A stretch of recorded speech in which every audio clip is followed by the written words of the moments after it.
So, I mean, I think thank you for the chance to join you for this discussion. I think it's important to point out the contrast between what went on the Saudi-Iran deal and what's potentially in play on the Russia-Ukraine side. So, I mean, the Saudi-Iran deal, as we had discussed earlier, a lot of the heavy lifting had already been done before China took this on. In a sense, they were trying to close the deal out. And it was something that both parties, the Saudis and the Iranians, really wanted to resolve. It wasn't something they were pushed into by anyone else. This was something that they wanted to fix themselves, and approach the Chinese to play a kind of a role in the advanced stages of the process once the Iraqis were no longer really able to do that. And so China certainly played a useful role, it would seem, in helping to get that to a close, but it's completely different from a context in which with starting with two parties in Russia and Ukraine that are extremely far apart, that are not looking to try and reach an agreement right now, that are preparing for a series of developments on battlefield that is the focal point. So what we'd be talking about in this instance is China willing to try to exercise its leverage to really try and cajole Russia in particular into some kind of serious settlement. And I mean, the problem in turn is a settlement on this that is something that could be acceptable to Ukraine, because Russia has, of course, invaded Ukraine and has control of significant swathes of Ukrainian territory. So a ceasefire, for instance, that would freeze existing lines would represent a massive annexation of Ukrainian territory. So I think the likelihood of China being able to do this, one can debate. Does it really have the leverage over Russia on an issue that, on the Russian side at the moment, is being treated as a kind of matter of almost existential importance? Would China attempt to push Russia around on this, knowing that this is how they view it? And if they did, would they be successful? And do they want to? And I think the answer is really on all of those counts that they don't, and it isn't going to happen. I think there's a willingness on China's part to be the utility for China in being seen to be a peace actor.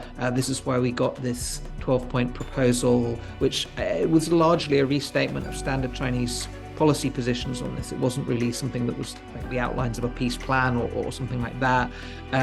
So I think there's just a lot of pessimism about this. I think they need some political cover for a visit that is largely focused on deepening Sino-Russian relations. I think that's the purpose of the visit. That's always been the purpose of Xi Jinping's efforts with Russia, and we saw that from his framing before the trip. I mean, this was framed as first state visit of his new term as president, third term as president, harking back to the very first overseas visit he made, which was also to Russia after he became president 10 years ago. So I think there's on the peace front, it would be very difficult, and I think there's very little willingness. China sees value in this relationship with Putin. Xi Jinping sees value in the relationship with Putin in the context of wider struggle that they see with the United States, and to a certain extent with the West as a whole, and they're not going to spend political capital in that relationship to try and get the Russians to do something that they probably wouldn't do anyway. And even if they did, I think China's view is they wouldn't really be very much thanked for this anyway. So I think prospects are pretty low on something that could meaningfully work. I mean, there's a bit of a delicate balancing act on the US side. If China does something that's an actually useful contribution here, then I don't think the US wants to put itself in a position of rejecting that. If there's something that the Chinese government was any indication that they were going to do anything to get Russia on board for an acceptable settlement, then I think that would be something they would be trying to work with. This has been raised repeatedly in meetings with the Chinese side over the last year. I think this has been an area where, if there was any real hope on the US part that we'd get something constructive coming out of this, I think this would be being framed differently. I think they're trying to set this. I think the concern is that you could conceivably have a set of circumstances in which Russia, for its own interests, decides it would be useful to kind of come up with a kind of play-along political proposal that would be a ceasefire or something like this that would freeze existing lines, enable Russia to restock some of its supplies. They're running out of things like artillery, ammunition, and some other areas, and then prepare to pursue another offensive at a later point. Or that this would actually freeze Russian territorial control. I mean, I think we're not even necessarily in that zone with Russia at the moment in terms of what they're willing to do. Even when it comes to kind of serious peace talks, it would appear at the moment. But I think it's important that in terms of how this is framed and understood, it's not that any form of peace is acceptable at the moment. And so if that's what China is able to kind of come up with as a proposal, then it's not something that's going to fly. But I mean, this is on the Ukrainian side. What we saw from the Zelensky response to the 12-point plan was to say, look, there's some things we can work with here on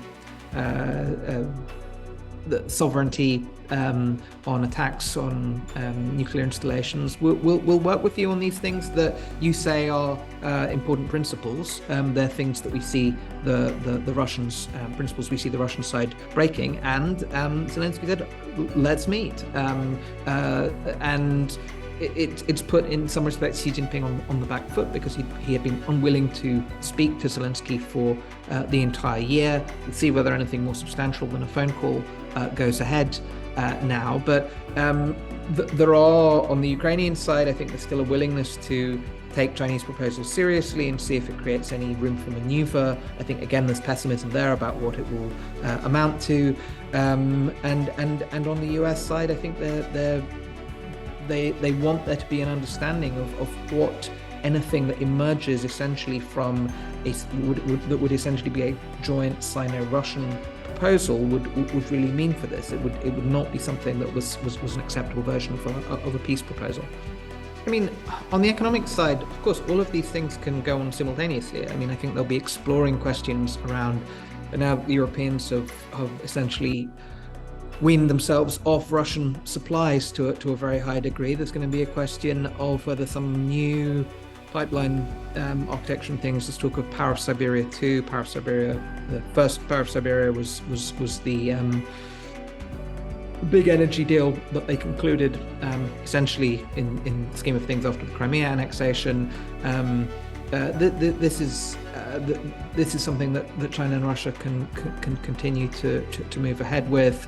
Financial support that China is providing is significant in terms of the kind of helping the Russian side navigate the squeeze on Russian banks, capacity to trade in dollars and euros. We've seen a kind of yuanization to a certain extent of the Russian economy in the last period of time.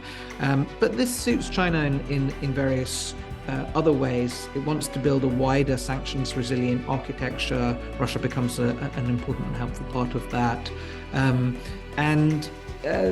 in the course of the war, there are still advantages. I mean, there's certainly downsides in terms of the economic fallout of the war. There's some cost to China when it comes to it becomes harder to transact in certain areas with Russia, but that's baked into things now. The advantage of the war playing out for a longer period of time is that it distracts US attention and resources from focusing more effectively on China. So it does also serve a purpose. And this is also why the Chinese side doesn't want to see Russia lose this, and is prepared to provide certain forms of support to ensure that doesn't happen.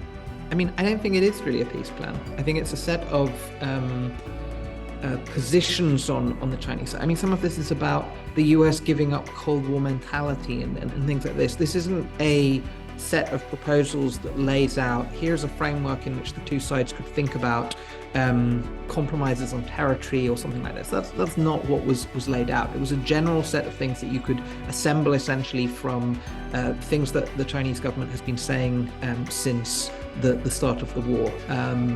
Some of it is actually a kind of exercise in blaming the United States and NATO for the Russian decision to invade Ukraine. So, I mean, this is it's called a peace proposal, but it's not absolutely clear that the purpose of it is actually to bring about peace. It's to position China politically around the issue of peace, and that's to a certain extent what's going on with the Xi Jinping visit as well. This is not a peace mission. There's another mission that Xi Jinping has in the bilateral relationship with Russia.